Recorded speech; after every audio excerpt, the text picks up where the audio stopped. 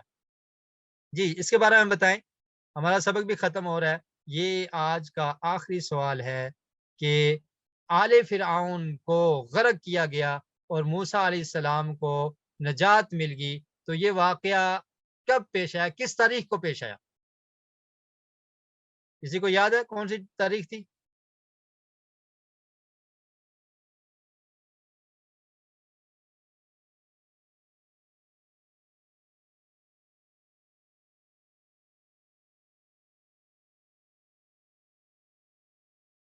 جی، جو انڈرسٹینڈ قرآن team members ہیں ان کی طرف سے جوابات زیادہ موصول ہوتے ہیں. رافیہ سسٹر، فائزہ، اور جی اس کے علاوہ کوئی اور جواب دیں.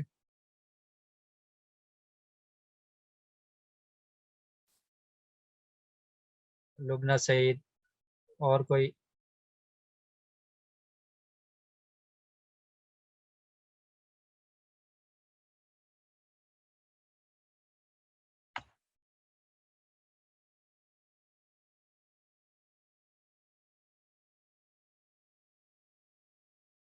جی تو بہرحال سبق کے اختتام کی طرف ہم چلتے ہیں. تو یہ واقعہ آپ نے یاد کرنا ہے، رکھنا ہے کہ کب پیش آیا تھا. افشا، جی اب تک کے جوابات ٹھیک ہیں.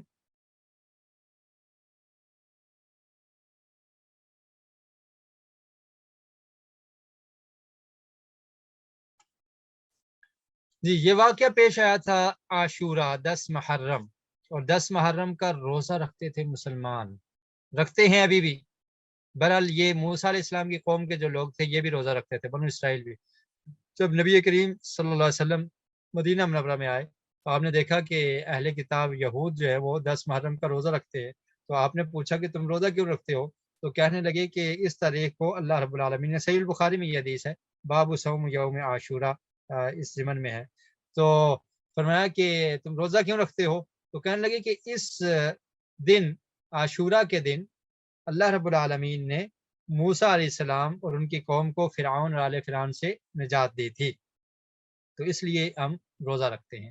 تو پیارے رسول صلی اللہ علیہ وسلم نے ارشاد فرمایا کہ انا احق بموسیٰ، میں تم سے زیادہ حق رکھتا ہوں موسیٰ کے ساتھ، تو مجھے بھی اللہ کا شکر ادا کرتے ہوئے روزہ رکھنا ہے.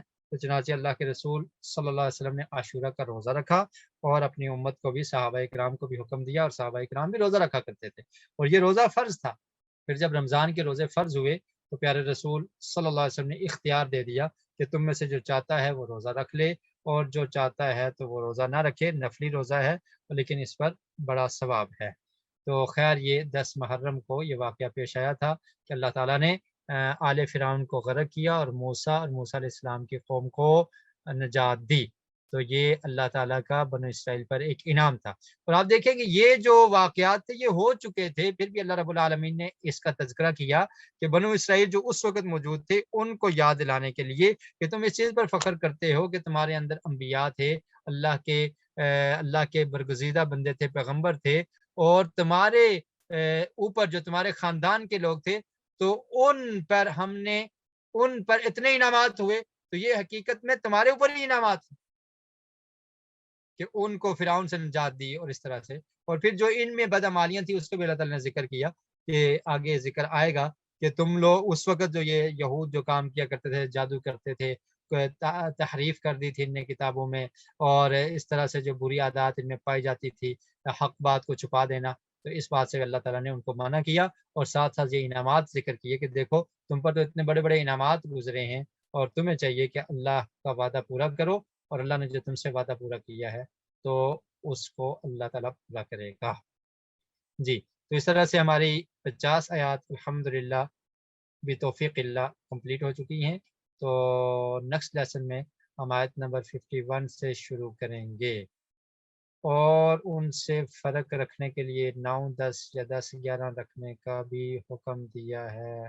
جی، عاشورہ کا جو روزہ رکھنا ہے تو نبی کریم صلی اللہ علیہ وسلم نے 10 محرم کا روزہ رکھا، اور صحابہ کرام کو بھی حکم دیا۔